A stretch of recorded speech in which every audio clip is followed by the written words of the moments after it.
Bus stand దగ్గరికెళ్ళి ధర్మస్థలకు ఒక ticket తీసుకొని ధర్మస్థలకైతే వెళ్ళిపోతున్నాం.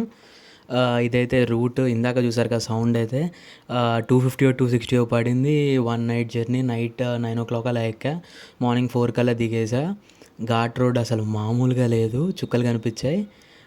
కానీ సేఫ్గా అయితే రీచ్ అయ్యా. మార్నింగ్ 4:30 కల్లా ధర్మస్థల దగ్గర అయితే దిగాను అనమాట నేను. సో ఇది కూడా మన తిరుపతి లాగానే అండి. ముందు లైన్లో నిలబడితే రూమ్స్ ఇస్తారు, లేదంటే కామన్ హాల్ లాగా ఉంటుంది ఫ్రెష్ అప్ అయిపోవడానికి. నేనైతే హాల్లోనే అక్కడ బయట బ్యాగ్ పెట్టి ఫ్రెష్ అప్ అయిపోయి వచ్చేసాను. ఇదైతే అక్కడ మీరు ఆర్చ్ దగ్గర నుంచి లోపల పోతున్నప్పుడల్లా మీకు అరౌండ్ 10, 20, 30 దాకా ఉంటాయి ఇలా వసతి గృహాలు. పెద్ద పెద్దవి ఇలానే ఉంటాయి. ప్రైవేట్ రూమ్స్ అస్సలు ఉండవు. మొత్తం ఇక్కడ టెంపుల్ ట్రస్ట్ వాళ్ళే ఆర్గనైజ్ చేస్తుంటారనమాట ఇక్కడున్న రూమ్స్ కానీ ధర్మశాలలు అన్నీ కానీ. ఇక్కడైతే జస్ట్ 10 నిమిషాలు అలా ఫ్రెష్ అప్ అయిపోయి మనమైతే బయటకు వచ్చాం. సో బయట చూసారు కదా వ్యూ ఎంత బాగుందో అసలు. నాకు చాలా బాగా అనిపిస్తుంది. అప్పటికి సన్రైజ్ కాలేదు. అప్రాక్సిమేట్ 5:30 to 6 మధ్యలో ఇదంతా వ్యూ. అసలు చాలా మెస్మరైజింగ్ ఉండే. మంచిగా నడుచుకుంటూ వెళ్ళిపోయినా. కొంచెం జస్ట్ ఒక 300 to 400 మీటర్స్ చుట్టుపక్కలనే అండి ఇదంతా టెంపుల్కి. చాలా బాగుంటుంది. మీరు ఒకవేళ మంచి కెమెరా తీసుకొచ్చుకుంటే మాత్రం పిక్స్ చాలా అంటే చాలా బాగా దిగొచ్చు. మంచి ఏమంటారు డ్యూ అంటారు కదా, ఆ టైప్లో ఉందన్నమాట మొత్తం అయితే ఎన్వైరన్మెంట్ ఇక్కడ. ఇదే మనకు మెయిన్ సెంటర్ అండి. ఇక్కడ లెఫ్ట్ సైడే మనకు టెంపుల్ ఉంటుంది, ఒకవైపు ఏమో అన్నదాన భవనం ఉంటుంది. మార్నింగ్ 8 నుంచే స్టార్ట్ అవుతుంది అనమాట. ఇక్కడైతే మేము దర్శనానికి 200 రూపీస్ టికెట్ తీసుకున్నాను. మాకైతే జస్ట్ అరగంటలో అయిపోయింది. నార్మల్ దర్శనం అయినా సరే 1 అవర్ కంటే ఎక్కువ పట్టదంట మార్నింగ్ పూట వెళ్తే మాత్రం. లోపల అయితే చాలా బాగుంది టెంపుల్. అసలు వెయిటింగ్ హాల్స్ అయితే అదేదో కార్పొరేట్ ఆఫీస్లలో బ్యాంక్లో కూర్చున్నట్లుంది, అంత బాగున్నాయి వెయిటింగ్ హాల్స్ కూడా మేము లోపలికి వెళ్ళే. కానీ ఇదే అండి మెయిన్ టెంపుల్ మంజునాథ స్వామి వారిది. సో 200 రూపీస్ టికెట్ తీసుకున్న తర్వాత మనకు ఒక పింక్ కలర్ రిసిప్ట్ ఇస్తారండి. అది అక్కడ ఇస్తే ప్రసాదం ఇస్తారు, మర్చిపోకండి. ఇక్కడ ఉన్నది మంజునాథేశ్వర స్వామి అండి. ఇక్కడ విచిత్రం ఏంటంటే ఈ టెంపుల్ ట్రస్ట్ అంతా మేనేజ్డ్ బై జైన్స్. అండ్ ఇక్కడ పూజలు చేసే వాళ్ళందరూ కూడా మధ్వ సాంప్రదాయానికి సంబంధించిన వైష్ణవులు. కానీ ఇక్కడ ఉన్నదేమో ఇక్కడ ఉన్న దేవుడేమో శివుడు. సో ఇదే ఇక్కడ విచిత్రం. దర్శనం అయితే చాలా బాగా అయింది. ఇది స్వయంభూ లింగం అయితే కాదు, కొన్ని సెంచరీస్ బ్యాక్ మంగళూరు నుంచి తీసుకొచ్చిన శివలింగం అనమాట వీళ్ళు చెప్పేదైతే ఇక్కడ.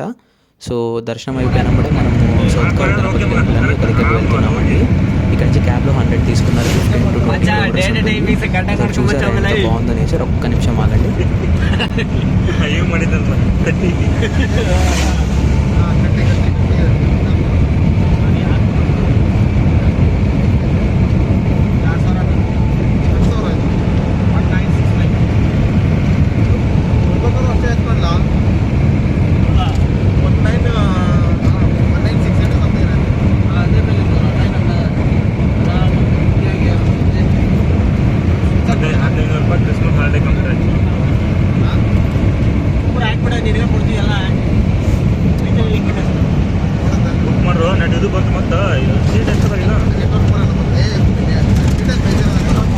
అరౌండ్ 25 మినిట్స్లో మనమైతే అక్కడ టెంపుల్ దగ్గర రీచ్ అయిపోయాం. ఈ టెంపుల్ స్పెషాలిటీ ఏంటో నేను ఇప్పుడు చెప్తా.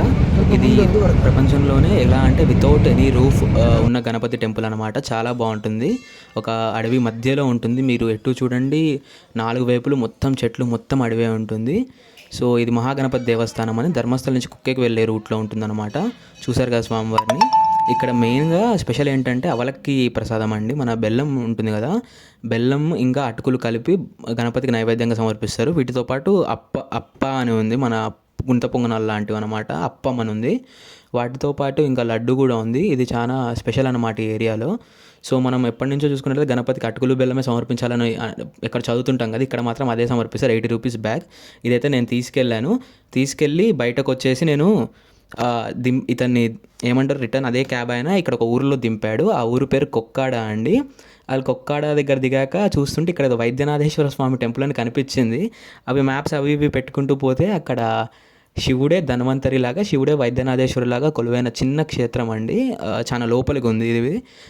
మీరు ఎట్లా అంటే ధర్మస్థలం నుంచి సౌత్కాడికి వచ్చే దారిలో సౌత్కాడికి ఒక 5 కిలోమీటర్స్ కాదు 5 మినిట్స్ ముందే ఉంటుంది. రిటర్న్ ఆపేటప్పుడు ఆయన ఏమన్నాడు, ధర్మస్థలంలో దింపేనా కుక్కేకి బస్సులు ఉంటాయంటే లేదు ఇక్కడ దిగుతా అని చెప్పా. చూశారు కదండి ఇక్కడైతే కోనేరు, అక్కడ ఒక చిన్న గుడి ఉంది నాగేంద్ర స్వామి వారిది. అండ్ ఇక్కడ చూసారా మొత్తం నాగప్రతిష్టలు. ఇక్కడ కొన్ని ఫొటోస్ తీసాను నేను కెమెరాలో. అండ్ ఇక్కడ లోపలికి వెళ్తే ఈ తటాకం మధ్యలో ఉన్నది కూడా శివుడే. అక్కడ లోపల గుళ్ళో కూడా శివుడే. అక్కడ అయ్యగారు కూడా అడిగాడు, ఏంటి ఇక్కడ తెలుగు వాళ్ళు చాలా తక్కువ రావడం, అసలు ఎవరు రారు, ఉంది కూడా తెలియదు అంటే. నేను కూడా, నాకు కూడా తెలియదండి, నేను ఏదో పోస్టర్ చూసి వచ్చానని చెప్పా. ఇదైతే మెయిన్ గుడి అండి, రెనోవేట్ చేస్తున్నారు, మొత్తం కొత్తగా కడుతున్నారు. లోపల స్వామివారిని అయితే వీడియో తీయలేదు. ఇక్కడ శివుడు ఉన్నారు, పార్వతీదేవి ఉన్నారు, గణపతి ఉన్నారు, అలాగే విష్ణుమూర్తి కూడా ఉన్నారు. ఇది కొంచెం చూస్తే మనకు ఉడిపి కేరళ స్టైల్ ఆర్కిటెక్చర్ లాగా ఉంటుంది కదా. సో ఉడిపి కేరళ ఈ మంగళూరు ఈ రీజియన్ మొత్తం చాలా సిమిలర్ ఉంటుంది అంటే ఆర్కిటెక్చర్ అయితే. అండ్ ఇదే అండి ఆ కోనేరు. ఇక్కడ ఉన్నది శివుడు, వైద్యనాథేశ్వర స్వామి అని అన్నారు. చూసారా, ఇక్కడ ఒక్కటి బయట ఉన్నారు కాబట్టి శివుడు వీడియో తీయడానికి నాకు కుదిరింది. సో ఇదైతే కొంచెం లోపలికి ఉందండి, జస్ట్ ఒక 500 మీటర్స్ వాక్ అంతే. సో ఇది అయిపోయాక నేను అక్కడనే ఒక దగ్గర దోశ తినేసి కుక్కేకి వెళ్ళిపోయా. 50 మినిట్స్ పట్టింది. 60 రూపీస్ 70 రూపీస్ పడింది అనమాట టికెట్ అయితే. అంటే అక్కడ దోశ ఒకటి కొంచెం ఎక్కువ రేట్ వేసాడు, 65 వేసాడు. అంత వర్త్ అయితే కాదు, బట్ వేరే ఆప్షన్ లేక తినాల్సి వచ్చింది. మీరు కొంచెం కుదిరితే ధర్మస్థలంలో తినేసి స్టార్ట్ అవ్వండి అని నేను చెప్తా. అదొకటే, అంతకుమించి అయితే ఏం లేదు. సో మనమైతే నెక్స్ట్ కుక్కేకి రీచ్ అయిపోయామండి. ఇది కుక్కే సుబ్రహ్మణ్య స్వామి టెంపుల్. వీకెండ్ కదా, రష్ అయితే చాలా ఎక్కువ ఉంది అనుకున్నా. మీకు ఇక్కడ ఒక దగ్గర సేవా టికెట్ కౌంటర్ అని ఉంటుంది, చూపిస్తాను ఆగండి. ఇది ఏమో ప్రసాద హాల్, ఆఫ్టర్నూన్ అండ్ నైట్ ఉంటుంది. అండ్ మీకు కరెక్ట్ టెంపుల్కి రైట్ హ్యాండ్ సైడే మనకు ప్రసాద కౌంటర్ అని ప్రసాద కాదు, సేవా టికెట్ కౌంటర్ అని ఉంటుంది. అక్కడ 100 రూపీస్ టికెట్ తీసుకున్నాం అనుకోండి శీఘ్ర దర్శనానికి, మనకు జస్ట్ నాకైతే 15 మినిట్స్లో అయిపోయిందండి. ఒకవేళ రష్ ఉన్నా సరే ఒక 1 అవర్ కంటే ఎక్కువైతే పట్టదంట శీఘ్ర దర్శన టికెట్ ఉంటే. ఆన్లైన్లో అయితే ఉండదు. ఈ చెప్పుల స్టాండ్లో చెప్పులు పెట్టినాకనే లోపలికి అలో చేస్తారు, టికెట్ కౌంటర్ దగ్గర కూడా, లేకుంటే అలో చేయరు. చూసుకోండి, నేను తెలియకుండా వెళ్ళా, గట్టిగా తిట్టేశారు. సో అక్కడ అన్నదాన డొనేషన్ పక్కన ఉంది కదా, అక్కడనే ఉందన్నమాట ఈ కౌంటర్ అయితే. సో మనమైతే ఇక్కడ చెప్పులు పెట్టేసి అక్కడికి వెళ్ళి అయితే తీసేసుకుందాం. ఇక్కడ టెంపుల్లో మేజర్గా సర్ప సంస్కారం కానీ, ఆశ్లేష బలి పూజ కానీ, ఏమంటారంటే సర్ప ప్రతిష్ఠ కానీ చేస్తూ ఉంటారన్నమాట. ఇక్కడ చాలా ప్రతీతి, ఇండియా మొత్తంలో ఈ ఒక్క క్షేత్రంలోనే చేస్తారు ఈ పూజలు. 2 రోజులు మీరు కంపల్సరీ ఇక్కడ ఉండాల్సి ఉంటుంది. 3000 4000 ఉంటుంది పూజా టికెట్. ఆన్లైన్లో బుక్ చేసుకోండి, దళారుని మాత్రం నమ్మకండి. సో ఇక్కడ ఏంటంటే మీకు గరుత్మంతుడి నుంచి మనకు వాసుకిని కాపాడడానికి సుబ్రహ్మణ్య స్వామి ఇక్కడ ఆవిర్భవించాడు అంటారు. దానికి సంబంధించి దగ్గరలో ఒక బిలం కూడా ఉంది. ఇదంతా జరిగిన ఘట్టం ఎక్కడైతే ఉందో ఆ టెంపుల్ కూడా మీకు చూపిస్తా. టెంపుల్ కాదు, చిన్న గుహలాగా ఉంటుంది అంతే. ఇదైతే పక్కన ఆది సుబ్రహ్మణ్య స్వామి టెంపుల్ అండి. ఇక్కడ మనకు స్వామివారు ఫస్ట్ ఇక్కడ అవతరించారు. ఇక్కడ ఒక వాల్మీకంలో పుట్టలాగా ఉంటారు అని అంటారు. సో ఇక్కడైతే కుమారధార అన్నదండి, ఇది ఇక్కడ స్నానం చేసి స్కిన్ డిసీజెస్ పోతాయని చెప్పి జనాలు నమ్ముతూ ఉంటారు అనమాట. సో అక్కడ పాములు ఉండేసరికి మేము జస్ట్ కాళ్ళు పెట్టేసి వచ్చేసాము, ఎక్కువసేపు లేము, తల మీద చల్లుకొని వెళ్ళిపోయాము. నీళ్ళు మాత్రం క్లిస్టర్ క్లియర్గా ఉన్నాయండి. ఇది కొండకి అవతల వైపు నుంచి వస్తుంది, అక్కడ ఇంకా చాలా పెద్దగా కనిపిస్తుంది అనమాట. అండ్ ఇక్కడ ఏంటంటే మార్నింగ్ మనకు అప్పుడప్పుడు పాములు కూడా కనిపిస్తుంటాయి, అక్కడ అయ్యగారు వాళ్ళు వీళ్ళు చెప్తూ ఉంటారు. ఇక్కడ ఏంటంటే పక్కనే కాటేజీలు అవి కూడా ఉంటాయి. ఇవి సర్ప సంస్కారం కానీ ఈ పూజలన్నీ ఇక్కడనే జరుగుతుంటాయి. పక్కనే ఒక పార్క్ లాగా ఉంది అందరూ సేద తీరడానికి. అయితే కర్ణాటక రాష్ట్రంలోనే ప్రముఖ పుణ్యక్షేత్రాల్లో ఇది చాలా ఇంపార్టెంట్ క్షేత్రం అండి. సర్పదోషం ఇక్కడ నివారణ కోసం దేశం నలుమూలల నుంచి జనాలు వస్తుంటారు. అయితే ఈ కుక్కేతో పాటు ఇంకొక చిన్న కుక్కే కూడా ఉందండి కర్ణాటకలో, బెంగళూరు దగ్గరలో ఉంటుంది. ఘాటి సుబ్రహ్మణ్య స్వామి టెంపుల్ అండి. నేను అనుకోకుండా బెంగళూరుకి వస్తున్నప్పుడే, అనంతపురం నుంచి వస్తున్నప్పుడే అక్కడ దిగి దర్శనం చేసుకొని వచ్చాను. అనుకోకుండా జరిగిపోయింది ఆ రోజు, అది అన్ఎక్స్పెక్టెడ్ ట్రిప్ అది. సో అక్కడ కూడా టెంపుల్ చాలా బాగుంటుంది. ఒకవేళ మీరు బెంగళూరు దగ్గరలో ఉంటే అది కూడా వెళ్ళండి. అది చిన్న వీడియోనే కాబట్టి నేను ఎక్కడ పోస్ట్ చేయలేదు అనమాట. సో ఇక్కడ ఏదో గార్డెన్ కానీ ఇదంతా కూర్చొని కొంతసేపు విశ్రాంతి తీసుకోవడానికి చాలా బాగుంది. ఏరియా మొత్తం బాగా డిజైన్ చేశారు, మెయింటైన్ కూడా బాగా చేస్తున్నారు. ఎక్కడ కూడా ఒక ఆకు కూడా కింద పడినట్లేదు కదా, అంత బాగా చేస్తున్నారు మెయింటెనెన్స్ అయితే.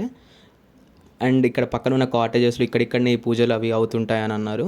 అండ్ మీకు ఇక్కడ ప్రైవేట్కి సంబంధించిన వ్యక్తులు కూడా ఉన్నారు చేసేవాళ్ళు. మఠం ఒకటి పక్కన సుబ్రహ్మణ్య మఠం అని ఉంది, కానీ అది అఫీషియల్ టెంపుల్ వాళ్ళదైతే కాదండి. సో నెక్స్ట్ క్లిప్లో మీకు ఆ బిలద్వారం చూపిస్తా. టెంపుల్కి ఒక 300 మీటర్స్లోనే ఉంది. నేను ఒక ఆటో మాట్లాడుకొని వెళ్ళాను. అండ్ ఇక్కడ లోపల జనాలందరూ పాలు ఇంకా తేనె అవన్నీ వేస్తున్నారు. ప్లీజ్ అలా వేయకండి, ఇప్పుడు అక్కడ ఎటువంటి పాములు లేవు, దానివల్ల అక్కడ స్మెల్ వచ్చేస్తుంది, జనాలు వెళ్ళే వాళ్ళు కూడా భయపడుతున్నారు. సో మీరైతే అలాంటి తింగరి పనులు చేయకండి. సో ఇదే అండి ఆ బిలద్వారం అయితే. సో ఈ బిలద్వారం చాలా చిన్న బిలద్వారమే, మీకు చూపిస్తాను ఆగండి. కరెక్ట్ ఒక 2-3 అడుగులు ఉంటుంది అంత నేలకి. అది చూసుకొని పైకైతే మనం వచ్చేసాం. పైకి వచ్చేసినప్పుడే ఇది పుష్ప ఉద్యానవన అని ఒకటి ఉందండి, అండ్ ఫ్లవర్ గార్డెన్ అనమాట. దాని ముందే ఉంటుంది అనమాట ఇది కరెక్ట్గా ప్లేస్. మీరు గూగుల్ చేసుకొని అయినా నడుచుకుంటూ వచ్చేసి టెంపుల్ నుంచి. సో దీని తర్వాత మనం వెళ్ళిన ప్లేస్ వచ్చేసరికండి ఇక్కడ మోనోలిథిక్ గణపతి టెంపుల్ ఉందండి. చూసారా, ఎన్నో అడుగుల నేపాలీ స్టైల్ గణపతి అనమాట. ఇక్కడ గణపతి కానీ ఆ గుడి కానీ ఆర్కిటెక్చర్ కానీ ఒక నేపాలీ టెంపుల్ స్టైల్ ఉంటుంది. సో ఇది లేటెస్ట్గా ప్రతిష్ఠించారంటండి, కొన్ని సంవత్సరాల కిందటనే, ఎన్నో పాతదైతే కాదు. సో ఇక్కడ కూడా దర్శనం చేసుకొని పక్కనే మనకు అమ్మవారి టెంపుల్ కూడా ఉందండి. సో అమ్మవారి టెంపుల్కి కూడా వెళ్ళిపోయాను అనమాట. కరెక్ట్ పక్కనే ఉంది. ఆటో ఆయన ఏమో 5 ప్లేసులు అన్నాడు, అన్ని పక్కనే ఉన్నాయి. ఇక్కడ ఉన్న అమ్మవారేమో వనదుర్గాదేవి అండి. సో ఆటో ఆయన ఏమో ఇక్కడ దగ్గర లింగో దుర్గాదేవి టెంపుల్ ఉంది, కుక్కే సుబ్రహ్మణ్య స్వామికి అమ్మలాగా అది ఇది అని చెప్పాడు. నాకు టైం లేదు, నాకు స్కామ్ చేయకని చెప్పి వదిలేసా. ఇదే అండి కుమారధార రివర్, చాలా పెద్దగా ఉంటుందన్న కదా. సో ఇక్కడనే అండి, ఇక్కడ నుంచి స్నానం ఘాట్ లాగా ఇక్కడ పెట్టారు. సో మీరు కుక్కేకి ఎంట్రీ అవుతున్నప్పుడే ఉంటుందండి ఇది. మేము మార్నింగ్ చూసుకోలేదు వీడియో తీద్దామంటే. ఇక్కడ పక్కన ఉన్నదంతా కూడా ఇదంతా హిల్ స్ట్రైన్స్ అండి, మొత్తం కొండలు ఇవన్నీ. ఇది వ్యాలీ ఉంటుందండి. ఇక్కడి నుంచి మీరు ధర్మస్థల ఇక్కడ ఏరియా మొత్తం ఒక పెద్ద హిల్ జోన్ అండి. మొత్తం కొండలు, ఇవేమంటారు వాటర్ ఫాల్స్, నదులు మొత్తం ఇవే ఉంటాయి. నెక్స్ట్ మనమైతే ఇక్కడ ఒక శివాలయానికి అయితే వచ్చాము దగ్గరలోది. సో ఇక్కడ నంది నోట్లో నుంచి న్యాచురల్గా శివునికి వాటర్తో అభిషేకం అవుతూనే ఉందంటారు. బసవేశ్వర దేవస్థానం అని ఉంది, జస్ట్ 4 కిలోమీటర్స్ అవే సో టెంపుల్ నుంచి. సో ఇక్కడైతే పెద్దగా రష్ ఏం లేదు, కానీ నేను వెళ్ళినప్పుడైతే క్లోజ్ చేశారు టెంపుల్. ఆట ఆయన మోసం చేశాడు. It's okay. మళ్ళీ నేను ఈవినింగ్ వరకు అక్కడనే కుక్కేలో టెంపుల్ చుట్టూ తిరిగి మళ్ళీ ఇంకొకసారి దర్శనం చేసుకొని ఇక్కడ చూపిస్తున్నాను లెమన్ సోడా తాగేసి ఈవినింగ్ నేను లైక్ నైట్ 10 o'clockకి బుక్ చేసుకున్నా అండి నేనైతే ట్రైన్. సరే ట్రైన్స్ బుక్ చేసుకోండి, నెంబర్ ఆఫ్ బస్సెస్ ఉన్నాయి బెంగళూరుకి. అరగంటకు ఒక బస్సు ఉంది, ఖాళీగా వెళ్ళిపోతున్నాయి. సో మీరు బస్సులో ధర్మస్థలకు వచ్చి ధర్మస్థలు చూసుకొని మళ్ళీ కుక్కే చూసుకొని మధ్యాహ్నం కల్లా బయలుదేరిపోవచ్చు ప్రశాంతంగా. సో నేను చేసిన తప్పు మీరు చేయకండి. సో లెమన్ సోడా అయితే చాలా బాగుంది, ట్రై చేయండి. మట్కా సోడా అండి 35 రూపాయలే. లంచ్ డిన్నర్ మాత్రం టెంపుల్లోనే చేయండి, అత్యద్భుతంగా ఉంది, అమృతం లాగానే ఉంది. సో కోకం సిరప్ అండి అదైతే వాళ్ళు వేస్తుంది. సో ఇలాంటి మరిన్ని వీడియోస్ కోసం మీరు నాకు లైక్, షేర్, సబ్స్క్రైబ్ అయితే చేయాల్సిందే, లేకుంటే నేను చేయలేను. నెక్స్ట్ వీడియో నుంచి మనం ఒక యాక్షన్ కెమెరా కూడా వాడుతున్నాం. సో క్లారిటీ కూడా పెరుగుద్ది, వాయిస్ క్లారిటీ కూడా పెరుగుద్ది. So that's it guys. So soda తాగేయండి, మంచిగా ట్రిప్ వెళ్ళిపోండి, నాకు సబ్స్క్రైబ్ అయితే చేసుకోండి. Thank you. సో బడ్జెట్ అయితే స్పెసిఫిక్గా ఏం లేదండి, 350 టికెట్స్కి అంతే. జస్ట్ మీకు ఫుడ్కి ఎంత అయితే అంట, దర్శనం టికెట్లకు ఒక 300, మొత్తం మీద 1000 లోపల మీరు బెంగళూరు నుంచి ట్రిప్ కంప్లీట్ చేసుకోవచ్చు ప్రశాంతంగా. మెజెస్టిక్ బస్ స్టాండ్ అయితే నెంబర్ ఆఫ్ బస్సెస్ ఉంటాయి, అదే గుర్తుపెట్టుకోండి. సో చాలా సింపుల్గా మీరు ఇక్కడ నుంచి వెళ్ళి రావచ్చు. మీకు ఏమైనా డౌట్స్ ఉంటే కింద కామెంట్ చేయండి, నేను రిప్లై ఇస్తాను. అప్పటి వరకు సెలవు, ఉంటా, Tata, take care, by by.